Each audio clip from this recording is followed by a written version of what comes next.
ADB Road Sync 160 mga bok. Kinabitan natin ng Celo X1 60 watts tsaka original P-horn mga bok. Pakita ko sa inyo paano natin winiringan. Sa battery mga bok, naglagay tayo ng automotive terminal sa positive. Yan, tapos pinasok natin sa goma na yan para protektado ng goma na to yung wiring natin. Paglabas niyan sa positive, dalawang fuse box yan mga bok. H, horn, MD mini driving light. Sa negative naman, naglagay din tayo ng automotive terminal tapos nakahinang din yan. Kulay black pa rin ginamit para color coding. Paglabas niya sa battery mga bok, yung wiring natin, ito na yung mga bok na insulator hose.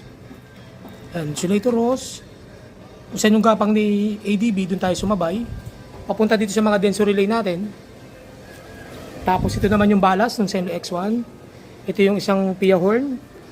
Dito naman natin nilagay isang PIA horn. Pinagana pa rin natin yung stock na busina. Ito naman yung hollow switch niya mga bok. Pag naka-on, PIA horn. Pag naka-off, stock horn. Ito naman yung wiring natin. Papunta sa switch mga bok. Ayan, paakyat, papunta dito sa domino switch.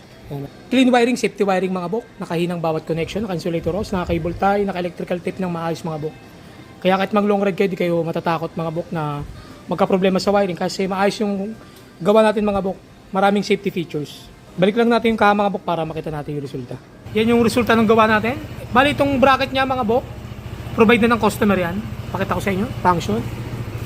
So, yan yung headlight ni Road Sync, ADB. Ito yung MDL.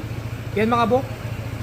Hindi pa natin masyadong ma-appreciate kasi hapon pa lang mga bok, alas 4 ng hapon. Kaya sobrang liwanag pa. Low puti.